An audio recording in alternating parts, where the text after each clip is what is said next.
کہ تو اپنی موت سے اور قریب ہو گیا ہے، تو اپنی زندگی کا تو نے ایک پڑاؤ اور پورا کر لیا ہے، اب تو اپنی موت کے اور قریب ہو گیا ہے۔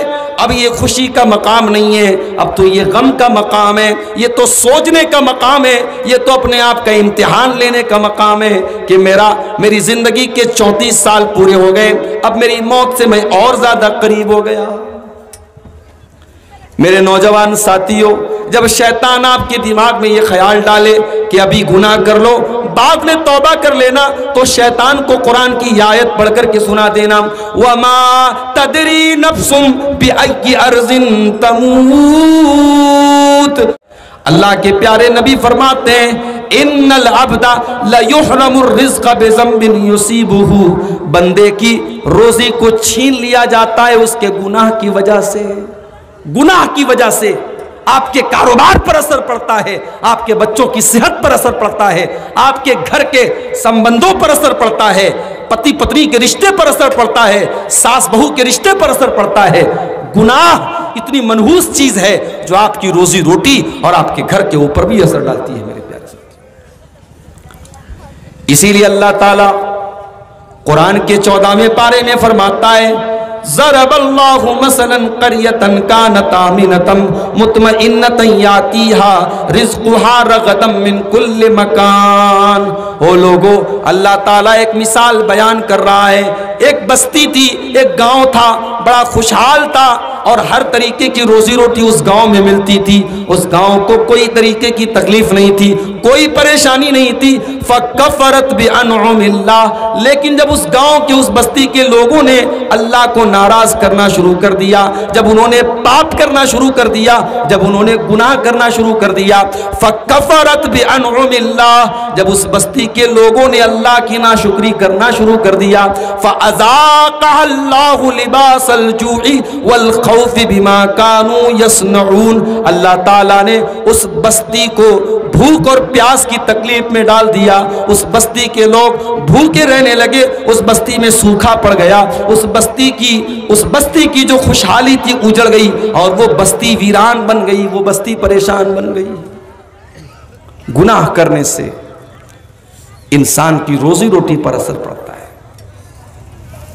گناہ کرنے سے انسان دنیا میں اپنی عزت کو کھو دیتا ہے، دنیا میں بھی ذلیل ہوتا ہے اور آخرت میں بھی ذلیل ہوتا ہے۔ اس لیے کہ اللہ تعالیٰ فرماتا ہے من کان یرید العزت فللہ العزت جمیعا، میرے بندو تم عزت چاہتے ہو، تم عزت چاہتے ہو تو عزت والے مالک سے اپنا ناتا توڑ دو۔ تم اللہ کو ناراض کر کے دنیا میں عزت نہیں پا سکتے، اور دنیا میں اگر عزت پا بھی لی، دنیا میں تم نے نام کما بھی لیا، تو آخرت میں تم عزت نہیں پا سکتے۔ اسی لیے حضرت ابراہیم علیہ السلام اللہ کی بارگاہ میں دعا کرتے ہیں تو کیا کہتے ہیں وَلَا تُخْزِنِي يَوْمَ يُبْعَثُونَ يَوْمَ لَا يَنْفَعُ مَالٌ وَلَا بَنُونَ إِلَّا مَنْ أَتَى اللَّهَ بِقَلْبٍ سَلِيمٍ۔ اے اللہ تو مجھے قیامت کے دن رسوا نہ کرنا، تو مجھے قیامت کے دن ذلیل نہ کرنا، اے اللہ ساری دنیا کے سامنے مجھے اپمانت نہ کرنا، مجھے انسلٹڈ نہ کرنا، مجھے ذلیل نہ کرنا، جس دن نہ مال کام آئے گا نہ اولاد کام آئے گی۔ إِلَّا مَنْ أَتَى اللَّهَ بِقَلْبٍ سَلِيمٍ، قیامت کے دن تو وہی کامیاب ہوگا جو صاف ستھرا دل لے کر کے آئے گا۔ گناہ کے سائیڈ ایفیکٹ اس پر آج میں تقریر کر رہا ہوں، اور مجھے پتا ہے رات کو 1:30-2 بجے تقریر کرنا کوئی آسان کام نہیں ہے۔ بھئی میں تو عبدالغفار ہوں، میرے پاس قرآن کی آیتیں ہیں اور حدیثیں ہیں، کوئی تیسری چیز نہیں ہے، قصے کہانیاں نہیں ہیں میرے پاس۔ اب اس وقت آپ کو جگانا اور جگا کر کے تقریر سنانا بہت مشکل کام ہے، بس آپ کے صبر کا امتحان لے رہا ہوں۔ جتنی دیر آپ سنیں گے میں سناؤں گا، جب مجھے یہ لگے گا کہ اب آپ کی دلچسپی ختم ہو رہی ہے میں تقریر ختم کر دوں گا۔ گناہ کا سائیڈ ایفیکٹ کیا ہے؟ ڈاکٹر کے آپ دوا لیتے ہیں، دوا لینے کے بعد آپ کہتے ہیں ڈاکٹر صاحب کھانے میں کیا لینا ہے؟ سردی زکام ہوا ہے، ڈاکٹر کہتا ہے دیکھو تمہیں سردی ہوئی ہے، تم کیلا مت کھانا، تم سنترا مت کھانا۔ آپ کو سنترا بہت پسند ہے، کیلا آپ کو بہت پسند ہے، مگر آپ نہیں کھاتے، کیوں؟ ڈاکٹر نے منع کیا ہے۔ اللہ نہ کرے کسی کو شوگر ہو جائے، شوگر ہو گیا، ڈاکٹر نے لکھ دیا صاحب آپ میٹھا نہیں کھا سکتے۔ رسگلہ آپ کو بہت پسند ہے، گلاب جامن آپ کو بہت پسند ہے، مٹھائی آپ کو بہت پسند ہے، آپ کے گھر میں آپ کی بیوی مٹھائی کھا رہی ہے، آپ کے بچے مٹھائی کھا رہے ہیں، آپ کو مٹھائی بہت پسند ہے، مگر آپ اس کو ہاتھ نہیں لگاتے۔ کیوں نہیں لگاتے؟ کیونکہ آپ کو پتا ہے وہ مٹھائی آپ کی صحت کے لیے ہانی کارک ہے، آپ کی صحت کے لیے خطرناک ہے، آپ کی ہیلتھ کے لیے ڈینجرس ہے۔ میرے پیارے ساتھیوں، ہم دنیا میں ہر اس چیز سے بچتے ہیں جس میں ہمارا نقصان ہو جائے، جس میں ہم کو تکلیف ہو جائے۔ ہم اللہ کو ناراض کرنے سے کیوں نہیں بچتے؟ ہم گناہ کا کام کرنے سے کیوں نہیں بچتے؟ ہم پاپ کرنے سے کیوں نہیں بچتے؟ کیا گناہ کے کام میں نقصان نہیں ہے؟ میرے پیارے ساتھیوں، گناہ کے کام میں تو اتنا نقصان ہے کہ دنیا کے کسی اور کام میں اتنا نقصان نہیں ہے۔ گناہ آپ کی دنیا بھی برباد کرتا ہے اور آپ کی آخرت بھی برباد کرتا ہے۔ دنیا میں جتنا فساد ہے، جتنا بگاڑ ہے، دنیا میں جتنی تباہی مچی ہے، سب انسانوں کے برے کاموں اور انسان کے گناہوں کا نتیجہ ہے۔ اسی لیے اللہ تعالیٰ فرماتا ہے ظہر الفساد فی البر والبحر بما کسبت ایدی الناس۔ او لوگو، تمہیں دنیا میں جو بھی فساد نظر آ رہا ہے، تمہیں دنیا میں جو بھی پریشانیاں نظر آ رہی ہیں، جو بھی بگاڑ نظر آ رہا ہے، یہ لوگوں کے کرتوت کا نتیجہ ہے، یہ لوگوں کے گناہوں کا نتیجہ ہے۔ گناہ کرنے سے ایک نقصان اور ہوتا ہے، انسان کا دل جو ہوتا ہے نا، یہ دل کٹھور ہو جاتا ہے۔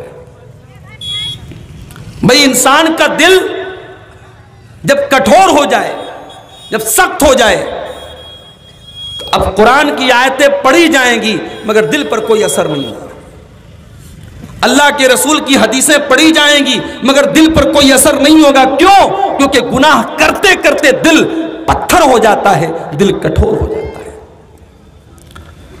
اسی لیے اللہ کے پیارے نبی فرماتے ہیں ان العبد اذا اخطا خطیئتا، جب بندہ کوئی گناہ کا کام کرتا ہے، جب بندہ کوئی پاپ کرتا ہے، کوئی غلط کام کرتا ہے، نکتت فی قلبہ نقطۃ سوداء، تو بندے کے دل کے اوپر ایک کالے رنگ کا دھبا ڈال دیا جاتا ہے، بندے کے دل پر ایک کالے رنگ کا دھبا ڈال دیا جاتا ہے۔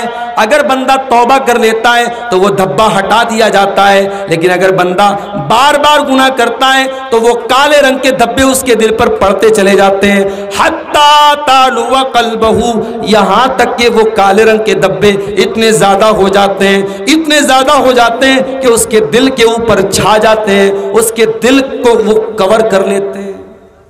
جیسے موبائل ہوتا ہے، موبائل کے اوپر ہم کور چڑھاتے ہیں، کیوں چڑھاتے ہیں؟